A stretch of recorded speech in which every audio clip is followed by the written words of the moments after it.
Filmmaking at any level costs money, but it doesn't have to cost millions. In fact, some of the most groundbreaking and influential films in history were made on shoestring budgets. At any level, the size of your ideas will almost always be bigger than the size of your wallet. That's the challenge and the magic of independent filmmaking. Today, thanks to advancements in technology and the ever-expanding indie film community, there are more creative solutions to the dreaded budget problem than ever before. Many filmmakers now launch their careers not by climbing the traditional Hollywood ladder, but by creating their own work outside the system, proving themselves through storytelling and resourcefulness. This is the essence of low-budget filmmaking. It's about turning limitations into advantages, using creativity instead of cash, and making every penny count.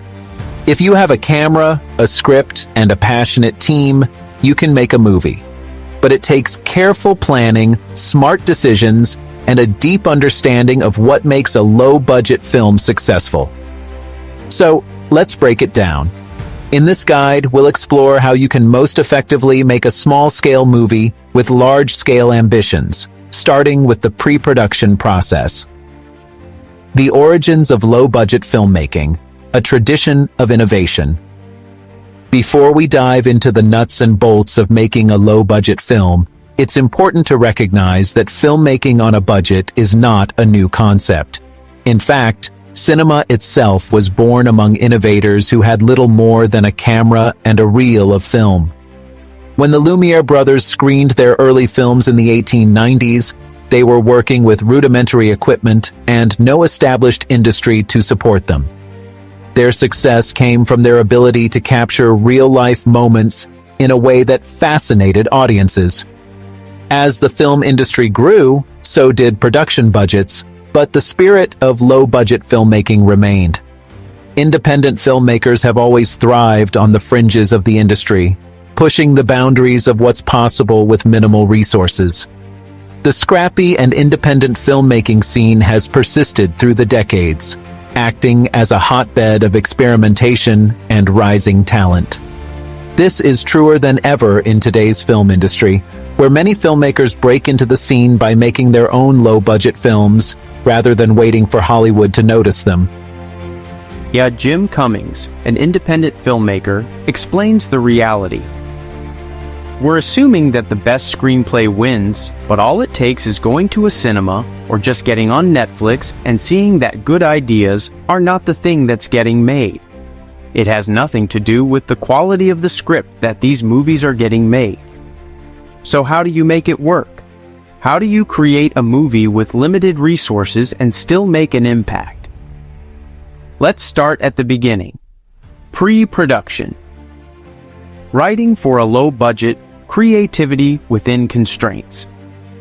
Every film starts with a script, and while it's tempting to dream big, a low-budget filmmaker must think practically. This doesn't mean sacrificing creativity. In fact, limitations can be a source of inspiration. The key is to write a script that can be realistically produced within your means. Consider this. If your script has an Avatar-level scope but a Blair Witch Project budget, you're setting yourself up for frustration. Low-budget scripts tend to have a limited number of characters and locations, making them easier to cast and produce. However, this doesn't mean you can't tell a compelling story. Take Richard Linklater's Slacker as an example. It features a massive ensemble cast, but was achievable on a low budget because Linklater wrote about a community he knew intimately, the outcast weirdos of Austin, Texas. This gave him access to real locations and people willing to be in the film. Another great example is Gareth Edwards' Monsters. At first glance, it seems impossible to pull off on a low budget. But Edwards, a seasoned visual effects artist, knew he could create the sci-fi elements himself at a fraction of the cost. Jane Schonbrun's We're All Going to the World's Fair also used a small cast and limited locations to its advantage, making isolation and digital culture central themes. This is a perfect example of writing to your strengths and using limitations as creative fuel rather than compromises. So, when writing your script, ask yourself these questions. How many characters do I need to tell this story effectively? How many locations can I realistically secure? Can I write in a way that embraces limitations rather than fights them? Once you have a script that works within your constraints, it's time for the hard part, finding the money to make it happen. Financing a low-budget film. Where does the money come from? Getting any amount of money for a movie can be difficult, even if it's just a small amount. Traditional funding sources like studios and production companies are hard to access, especially for non-commercial ideas or first-time filmmakers. As such, most low-budget productions rely on one of three funding sources. 1. Independent investors. 2. Crowdfunding. 3. Self-financing. 1. Independent investors selling the vision. Emma Seligman, director of Shiva Baby, recalls the difficulty of securing financing. None of us had ever made a feature. We tried all the traditional ways, going to production companies, mentors, past professors. Everyone said no.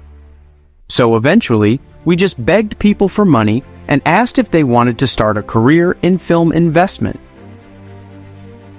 Private investors don't typically invest in indie films for financial returns. The risks are too high. Instead, they are often convinced by the project's creative vision and cultural impact. If an investor believes in the story and sees it as something meaningful, they may be more willing to support it. 2. Crowdfunding. Engaging the public. Crowdfunding has become a game changer for low-budget filmmakers. Platforms like Kickstarter, Indiegogo, and Seed and Spark allow filmmakers to pitch their projects to the public, offering rewards in exchange for funding. Jim Cummings successfully crowdfunded Thunder Road. We ran a Kickstarter campaign and raised $34,000 by giving out t-shirts and posters. Later, we ran a crowd equity campaign and raised $350,000 in just 20 days. Crowdfunding works best when filmmakers have a compelling story and pitch, an engaging social media presence, creative incentives for backers. 3. Self-financing, the last resort. Some filmmakers choose to finance their films out of their own pockets like Kevin Smith did for Clerks. But this is extremely risky and not advisable unless you have a financial safety net. Filmmaker Mark Duplass explains his experience.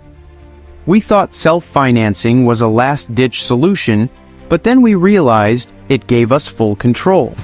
We made our film, and it paid off.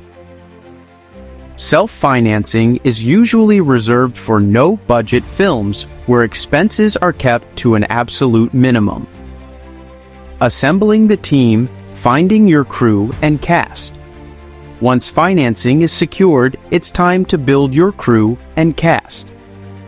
On a low-budget set, no one is there just for the paycheck. They are there because they believe in the project.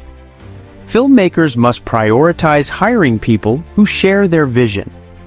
David Lowery, director of A Ghost Story, explains, "The rules for making this movie were simple. I only wanted to make it with friends, a small, close-knit team who cared about the project." When it comes to casting, many low-budget films use unknown actors or non-actors, cast people who fit their roles naturally. Find creative ways to attract bigger names, e.g., personal pitches, cultural relevance. Conclusion: the art of making. Every penny counts. Low-budget filmmaking isn't easy, but it's far from impossible.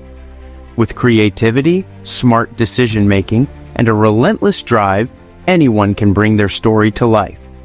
The key is embracing limitations, finding innovative solutions, and surrounding yourself with passionate collaborators. So what are you waiting for? Get out there, start planning, and make your movie.